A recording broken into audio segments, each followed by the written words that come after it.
नमस्कार दोस्तों, आज एक बहुत ही इंटरेस्टिंग टॉपिक के ऊपर हम डिस्कशन करने जा रहे हैं।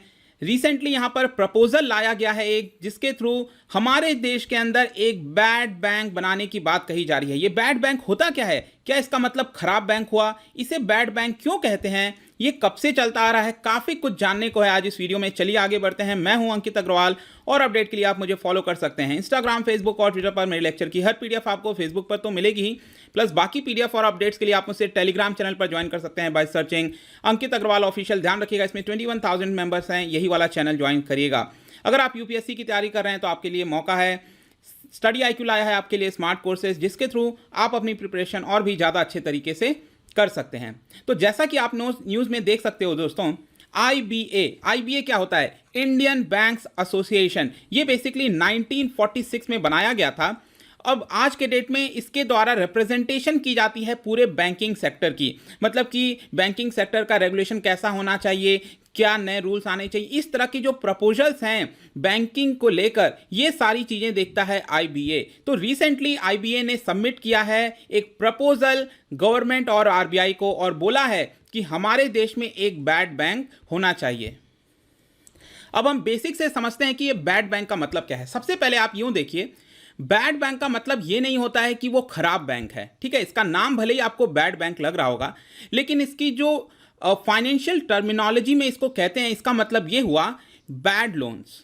NPA, नॉन परफॉर्मिंग एसेट्स, आपने सुना होगा। तो बेसिकली क्या होता है, जिस तरह से बैंक होते हैं वहां पर डिपॉजिट और इस तरह के एक्टिविटीज की जाती हैं, वैसे ही एक तरह का बैंक होगा, एक कंपनी होगी, जहां पर उस बैंक के अंदर जितने भी NPA हैं हमारे देश में, अलग अलग बैंकों के पास, अलग अलग फाइनेंशियल इंस्टीट्यूशंस के पास, वो सारे NPA को क्या किया जाएगा, इस बैड बैंक के अंदर डाल दिया जाएगा। तो ये बैड बैंक क्या कर रहा है, ये जो NPA है, नॉन परफॉर्मिंग एसेट्स है। अब ध्यान से सुनिए, नॉन परफॉर्मिंग एसेट क्या होता है। जैसे कि कोई बैंक है SBI, state bank of India, उन्होंने यहां पर 1000 करोड़ के लोन दिए थे। अब ये 1000 करोड़ रुपए इंटरेस्ट के साथ SBI के पास आने चाहिए, लेकिन आपको लगता है कि सारे पैसे SBI के पास आते हैं? नहीं आते हैं। हो सकता है इसमें से 800 करोड़ रुपीस वापस आ जाए, लेकिन 200 करोड़ यहां पर कुछ घोटाला हो गया, किसी ने कोई गलत काम कर दिया, या फिर अनसर्कमस्टेंसेज में, किसी भी अनसीन सर्कमस्टेंसेज में यहां पर हो सकता है कि बिजनेस फेल हो गया, कोविड-19 की वजह से प्रॉब्लम आ गई, तो ये 200 करोड़ वापस नहीं आएंगे। इसको देखते हुए ये जो 200 करोड़ वापस नहीं आए, इसी को हम बैड लोन्स कहते हैं, नॉन परफॉर्मिंग एसेट्स कहते हैं। तो ये जो NPA है, इस बैंक के अंदर डाल दिया जाता है और इसीलिए इसको कहा जाता है बैड बैंक। अब इसको हम यहां पर एक एग्जांपल से समझते हैं। सपोज यहां पर बैंक X है, मैं इसको नाम दे रहा हूं X। अब ये कोई भी बैंक हो सकता है, चाहे आप ICICI बैंक बोलो, SBI बोलो, PNB बोलो, जो भी बैंक है, बैंक X है ये। आपको पता है बैंक कई सारे लोन्स देते हैं अलग अलग कंपनीज को, जैसे कि आप यहां पर कई सारी कंपनीज देख सकते हैं। फॉर एग्जाम्पल मैं कहता हूं, यहां पर उन्होंने 1000 करोड़ रुपए के लोन दिए थे इन कंपनीज को, और यहां पर 800 करोड़ रुपीज के लोन वापस आ गए बैंक के पास, लेकिन 200 करोड़ के जो लोन्स थे वो वापस नहीं आ पाए, और कई सारे उसके रीजंस हो सकते हैं, जैसा कि मैंने आपको बताया। अब देखिए क्या होगा, जैसे जैसे ये 200 करोड़ रुपए वापस नहीं आएंगे बैंक के पास, एक तरह से बैंक के लिए क्या हुआ, ये लॉस होने लगता है, क्योंकि जितने भी लोन दिए जाते हैं बैंक के द्वारा, अब ये 1000 करोड़ लोन दिए गए थे, तो बैंक के लिए ये क्या हुआ, ये एक तरह से एसेट हो गया बैंक के लिए। लेकिन अगर 200 करोड़ रुपए वापस नहीं आए, तो वो एसेट क्या हो गया, लॉस हो गया।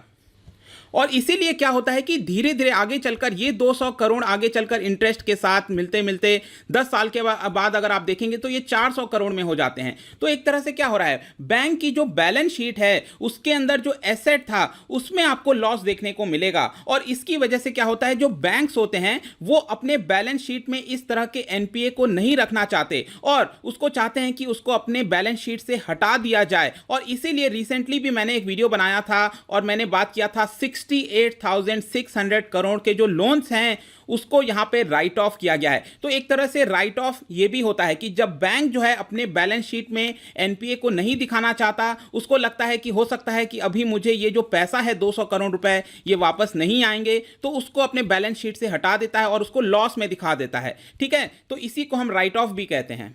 लेकिन इसमें एक इंपॉर्टेंट चीज आपको ध्यान रखना है, बैंक ने ये 200 करोड़ रुपए सिर्फ अपने बैलेंस शीट से हटाया है, उसको एक बार के लिए लॉस माना है। इसका मतलब ये नहीं है कि जो बैंक है वो 200 करोड़ रुपए भूल चुका है। उसको जो प्रोसेस चलता है हमारे इकोनॉमी के अंदर, जैसे कि इंसॉल्वेंसी एंड बैंक्रप्सी कोड, इस तरह के प्रोसेसेस से वो लगातार कोशिश करता रहेगा ये 200 करोड़ लेने की, लेकिन एक बार के लिए वो मान चुका है कि 200 करोड़ रुपए यहां पर लॉस हो गए हैं। अब यहां पर एक सवाल आपके मन में आ सकता है कि बैंक को ऐसा करने की जरूरत क्या है, बैंक अपने बुक में ही उसको क्यों नहीं मेंटेन करता, बैंक उसको राइट ऑफ क्यों कर देता है, एक सवाल आपके मन में आ सकता है। लेकिन प्रैक्टिकल में अगर आप देखेंगे ना, ये जो एनपीए होता है, जितना ज्यादा एनपीए होता जाएगा बैंक के अंदर, वो उतना ज्यादा हानिकारक होता है बैंक के लिए। आप खुद सोच के देखिए, अगर सपोज मैं कहता हूं आपका पैसा आईसीआईसीआई बैंक में रहता है, ठीक है, आपने 10 लाख रुपए अपना पैसा आईसीआईसीआई बैंक में रखा हुआ है। अगर सपोज कल के डेट में एक न्यूज़पेपर में खबर आती है कि आईसीआईसीआई बैंक में जो एनपीए है वो 50% हो गया है, आप क्या करोगे? आप सिंपली जाओगे, आपको लगेगा कहीं ये बैंक डूब ना जाए, इसके लिए आप आईसीआईसीआई बैंक जाओगे, सारा पैसा निकाल लोगे। इसकी वजह से क्या होगा, जितने लोग हैं वो अपने अपने पैसे निकालने लगेंगे। तो ये बैंक के लिए अच्छा हुआ कि खराब हुआ? डेफिनेटली खराब हुआ। इसी की वजह से जब भी एनपीए बहुत ज्यादा होता है तो यहां पर बैंक उसको नहीं चाहते कि अपने बैंक में एनपीए दिखाए, और इसी की वजह से वो राइट ऑफ करने की कोशिश करते हैं। ठीक है, तो यहां तक तो चीजें समझ में आ गई। लेकिन यहां पर बैड बैंक का रोल क्या होता है? देखिए, अब सपोज मैं कहता हूं सरकार ने एक बैड बैंक बना दिया, हमारे देश में एक बैड बैंक बना दिया, उस समय क्या होगा कि यहां पर जो बैंक एक्स है, मैंने आपको बताया था कमर्शियल बैंक, ये जो बैंक एक्स है वो क्या करेगा, उसकी जो एसेट है उसको 2 पार्ट में डिवाइड कर देगा। मैंने आपको क्या बताया था, बैंक एक्स ने 1000 करोड़ रुपए लोन में दिए थे। अब इस 1000 करोड़ में से जितना रुपए जो एसेट है वो आ सकता है बैंक के पास, उसको गुड एसेट्स में डाल देगा, और जो पैसा उसके पास नहीं आया उसको बैड एसेट में डाल देगा। गुड एसेट में कितना हो गया, मैंने आपको एग्जांपल बताया था 800 करोड़ रुपीस, मतलब कि यहां पर जो लोन उसने दिए थे वो वापस आ गए बैंक के पास, तो इसमें तो कोई दिक्कत नहीं है। लेकिन वो सारे रुपए, जैसे कि यहां पर इस केस में 200 करोड़ रुपीस, ये यहां पर बैंक के पास नहीं आए, इसलिए ये बैड एसेट बन गए।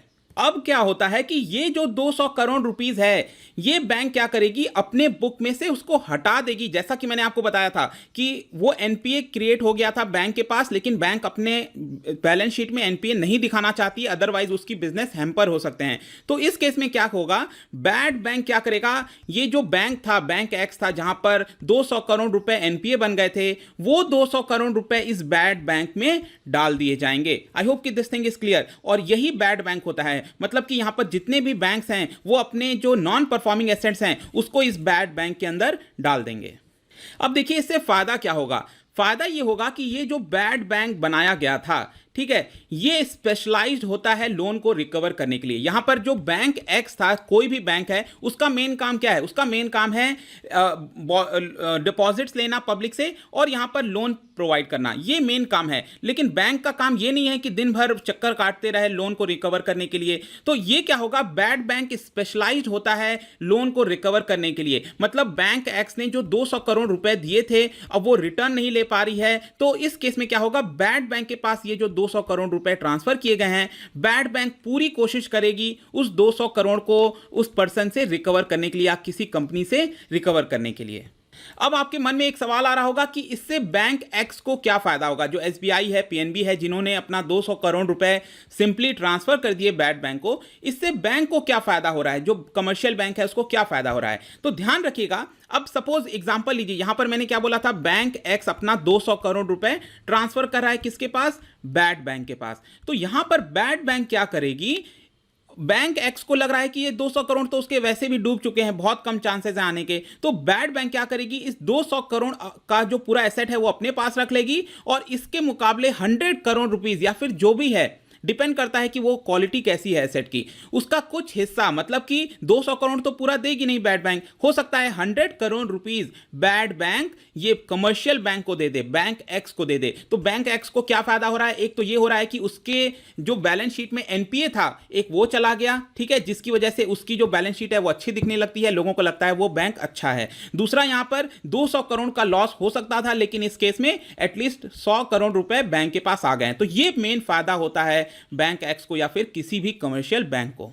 लेकिन एक और सवाल होता है कि बैड बैंक को इससे क्या फायदा हुआ। बैड बैंक ने तो सिंपली 100 करोड़ रुपए यहां पर बैंक एक्स को दे दिए, इससे बैड बैंक को क्या फायदा हुआ। देखिए बैड बैंक को क्या फायदा होगा कि उसने 200 करोड़ का एसेट अपने पास रख लिया और 100 करोड़ दे दिए। अब वो पूरी कोशिश करेगा, जो बोरोवर था, जो कंपनी थी जिसने ये 200 करोड़ लिए थे, उससे पूरी कोशिश करेगा ये 200 करोड़ रुपए अपने पास लेने की। सपोज मैं कहता हूं ये 200 करोड़ नहीं आते हैं, सपोज 150 करोड़ रुपीस भी यहां पर अगर आ जाते हैं, तो बैड बैंक को इससे क्या फायदा हो रहा है, 50 करोड़ का। ठीक है, तो आपको क्लियरली यहां पर दिख रहा है कि जिसके पास स्पेशलाइजेशन है, तो बैड बैंक के पास स्पेशलाइजेशन है लोन को रिकवर करने की, इसी को हम बेसिकली बैड बैंक कहते हैं। आई होप कि this thing is very clear to you now. अब देखिए क्या है, अब आपको लग रहा होगा कि यार ये तो बहुत ही अच्छी चीज है, ये तो इतनी सिंपल चीज है, हमें इसको इंप्लीमेंट कर देना चाहिए, अभी तक इंप्लीमेंट क्यों नहीं हुआ। लेकिन ध्यान रखिएगा, अभी तक जितनी भी मैंने आपको चीजें बताई वो पेपर में तो बहुत अच्छी लगती हैं, देखने में, सुनने में, मैंने आपको जो भी बताया आपको लग रहा होगा हाँ ये तो अच्छी चीज है, लेकिन इंप्लीमेंटेशन इसका इतना आसान नहीं होता है। यहां पर क्या आपको लगता है कि जो बैड बैंक है वो इतना आसानी से रिकवर कर पाएगा लोन? अगर बैड बैंक ने 100 करोड़ रुपए ट्रांसफर कर दिए थे 200 करोड़ के बजाय, हो सकता है कि इसमें कोई भी रिकवर ना करे, बैड बैंक के पास 0 रुपीस आए, तो बैड बैंक के लिए तो ये पूरा 100 करोड़ का घाटा हो गया। और इसी की वजह से काफी लंबे समय से हमारे देश में भी बार बार समय समय पे बैड बैंक के बारे में चर्चा होती रहती है कि हमें इसे बनाना चाहिए। यहां पर मैं बताऊं, पूरे विश्व में अगर आप देखेंगे, पहली बार बैड बैंक के जो पायनियर हुआ था वो यूएस में हुआ था 1988 में। मैं उधर डिटेल में नहीं जाऊंगा, लेकिन इंडिया में अगर आप देखेंगे तो यहां पर इकोनॉमिक सर्वे ने कहा था जनवरी 2017 में कि यहां पर हमारे देश में भी बैड बैंक होना चाहिए, जिसका नाम होगा पारा। आई थिंक कि आप सबने इसका वर्ड सुना होगा, पारा, that is public sector asset rehabilitation agency. ये कुछ नहीं है, ये बेसिकली बैड बैंक ही है। जो मैंने अभी आपको एक्सप्लेन किया बैड बैंक क्या है, ये इसको नाम दे दिया गया है, public sector asset rehabilitation agency. Similarly आपको मैं बताऊं, आरबीआई के एक deputy governor, farmer deputy governor, आपने नाम सुना होगा विरल आचार्य, उन्होंने भी ये इस चीज के लिए बोला था कि यहां पर हमारे देश में बैड बैंक जैसी चीज होनी चाहिए, जिसका नाम होगा PAMC, that is private asset management company. और यहां पर एक और उसी तरह का प्रकार का होगा जिसका नाम होगा नेशनल एसेट मैनेजमेंट कंपनी। तो ये जितने भी नाम मैंने अभी आपको बताए, रिकंस्ट्रक्शन कंपनी या जो भी आप सुनते हो, ये सारे एक ही तरह के बैड बैंक ही होते हैं। अलग अलग थोड़े थोड़े फीचर्स होते हैं, लेकिन इनको बैड बैंक ही कहा जाता है, बस नाम अलग अलग दे दिया जा रहा है एक्सपर्ट्स के द्वारा। और नेक्स्ट यहां पर प्रोज एंड कॉन्स क्या है। प्रोज मैंने आपको जो बेनिफिट बताए कि एक तो जो बैलेंस शीट है बैंक की वो सुधर जाएगी, लोगों को कॉन्फिडेंस बिल्ड होगा, ज़्यादा से ज़्यादा वो बैंक लोन कलेक्ट कर सकती है, पब्लिक से ले सकती है। ठीक है, ये फायदा हुआ। दूसरा यहां पर बैंक जो है वो अपनी कोर एक्टिविटी पर फोकस करेगी, लेंडिंग हो गया, ठीक है, डिपॉजिट्स हो गया, लोन्स हो गए, इस तरह पे फोकस करेगी। मतलब रिकवरी पे फोकस नहीं करना है बैंक को, बैंक का जो मेन काम है, कोर काम है, उस पे फोकस करना है। आज के डेट में हम क्या देखते हैं, एसबीआई, पीएनबी हर समय यही लगा रहता है कि वो लोग कैसे अपने लोन को रिकवर करें, लेकिन बैंक का काम वो तो नहीं है। ठीक है, लेकिन मैं बता दूं इसके कई सारे कॉन्स भी हो सकते हैं, जैसे कि हमारे farmer RBI governor Raghuram Rajan ji ने कहा था, अपने एक बुक लिखी थी उन्होंने कहा था ये एक तरह का मॉरल हैजार्ड क्रिएट कर सकता है। अब इसको मैं आपको एक एग्जांपल से समझाता हूं। सपोज रिलायंस एक कंपनी है, रिलायंस ने आपको मैनेजर अपॉइंट कर दिया, ठीक है, एक सुपर बाजार का एक मैनेजर अपॉइंट कर दिया रिलायंस कंपनी ने। ठीक है, रिलायंस ने कहा कि आप जितना चाहो उतना सेल करो, आपके ऊपर जिम्मेदारी है कि आप खूब सारा सेल करो हमारे स्टोर के अंदर। ठीक है, तो आप क्या करोगे, आप पूरी तरीके से चाहोगे कि सेल करूं, मैं 100 करोड़ की सेल करूं, 1000 करोड़ की सेल करूं। लेकिन यहां पर रिलायंस ने एक और बात कही कि यहां पर सपोज कुछ भी प्रॉब्लम होती है, जो भी आपने सेल किया है, सपोज इसमें 50 करोड़ का लॉस हो गया, तो आपको टेंशन लेने की जरूरत नहीं है, ये 50 करोड़ रुपए हम दूसरे चीज में हम एडजस्ट कर लेंगे। तो आप क्या करोगे, आपको यहां पर टेंशन लेने की जरूरत नहीं पड़ेगी। आपको लगेगा कि यार जो मैं जितना चाहूं, जिसको चाहूं यहां पर सेल करूं, वो पैसा लौटाए ना लौटाए, मुझे क्या करना है, रिलायंस तो हमें कह रही है कि इसको हम ट्रांसफर कर देंगे। तो यहां पर रघुराम राजन जी का भी यही कहना था यहां पे कि एक तरह का मॉरल हैजार्ड क्रिएट करता है। यहां पर जो बैंक्स हैं वो क्या करेंगे, खूब सारे लेंडिंग करने लगेंगे। उनको तो लगेगा कि जब ये बैड बैंक ये एनपीए में कन्वर्ट हो जाएगा कोई लोन, इसको हम सिंपली बैड बैंक के अंदर ट्रांसफर कर सकते हैं। तो ये एक तरह का मॉरल हैजार्ड क्रिएट हो गया, जो कि अच्छी बात नहीं है हमारे इकोनॉमी के लिए। तो दोस्तों आई थिंक कि इससे रिलेटेड जितनी भी चीज़ें थी अब आपको समझ में आ गई होंगी। अब हम आते हैं अभी करंट टॉपिक पर। यहाँ पर जैसे मैंने आपको बताया कि आईबीए ने सबमिट किया है प्रपोजल फिर से कि हमारे देश में बैड बैंक होना चाहिए, और इसको गवर्नमेंट आरबीआई को भेजा है, और साथ में यहाँ पर फाइनेंस मिनिस्ट्री को भी ये डॉक्यूमेंट भेजा गया है कि बैड बैंक होना चाहिए। और यहाँ पर यह भी बताया जा रहा है, रिसेंटली आपने देखा होगा कि एनपीए थोड़ा सा सुधरने लगा था हमारे देश में। ये करीब 11-12% पहुंच गया था एनपीए, स्पेशली पब्लिक सेक्टर बैंकों का, लेकिन रिसेंटली ये 9.1% पर आ गया था, कुछ सुधार हुआ था। लेकिन कोविड-19 की वजह से आपको पता है इस समय कि बहुत सारे एनपीए क्रिएट हो सकते हैं, क्योंकि यहां पर कंपनीज ने जो लोन लिया था, क्या आपको लगता है कि बिजनेस वर्क नहीं किया है लॉकडाउन के समय? ऑब्वियस सी बात है कि यहां पर जो लोन लिया गया है इन कंपनीज के द्वारा वो जल्दी से रिटर्न नहीं होगा, और ऐसा माना जा रहा है कि वापस से ये 12% 13% जा सकता है। तो इसी चीज को देखते हुए यहां पे आईबीए ने प्रपोजल दिया। देखिए अभी प्रपोजल स्टेट में है, यहां पर अभी सरकार ने या फिर आरबीआई ने फैसला नहीं लिया है कि बैंक क्रिएट किया जाएगा कि नहीं, ये बैड बैंक क्रिएट किया जाएगा कि नहीं। आईबीए ने यह भी बोला है कि सरकार को ये बैड बैंक खुद से क्रिएट करना चाहिए, और 10,000 करोड़ रुपए सरकार को इस बैड बैंक के अंदर डाल देना चाहिए। ठीक है, क्यों डालना चाहिए? क्योंकि ऑब्वियस सी बात है कि जब जो कंपनीज हैं, जो बैंक्स हैं, जब अपने एसेट्स को ट्रांसफर करेंगे, एनपीए को ट्रांसफर करेंगे बैड बैंक में, तो बैड बैंक के पास इनिशियली पैसा होना चाहिए ना बैंकों को देने के लिए। तो इसीलिए यहां पर कैपिटल भी एक काफी बड़ा अमाउंट का होना चाहिए। अब ये स्ट्रक्चर कैसा होगा, 3 टियर स्ट्रक्चर होगा, 2 टियर कैसा होगा, अभी तक कोई ऐसा जानकारी नहीं आई है। लेकिन आईबीए ने बोला है कि हम 3 टियर स्ट्रक्चर, जैसे हमारे देश में ना सेंट्रल, स्टेट और लोकल गवर्नेंस, वैसा ही 3 टियर स्ट्रक्चर बनाना चाहते हैं। लेट्स सी, अगर इस पे कोई भी अपडेट आता है तो मैं वापस वीडियो बना दूंगा। आई होप कि आज के वीडियो में आपको काफी कुछ जानने को मिला होगा। अगर आप मेरा daily UPSC MCQ course join करना चाहते हैं तो आप स्टडी IQ ऐप पर जा सकते हैं। यहाँ पर मैं डेली 10 MCQ कराता हूँ, करंट अफेयर्स बेस्ड। यहाँ पर 1 ईयर और 2 ईयर की वैलिडिटी के हिसाब से आप कोर्स परचेज कर सकते हैं। किसी भी और इंक्वायरी के लिए आप मुझसे डायरेक्टली इंस्टाग्राम पर जुड़िए। यहाँ पर मैं एक डेली MCQ कराता हूँ, जिसके थ्रू आपको प्रैक्टिस हो सकती है। आप जाकर प्ले कर सकते हैं। यहाँ पर मेरे वीडियो की प्लेलिस्ट मिल जाएगी। मिलता हूँ आपसे next time. Till then, thank you very much, see you soon.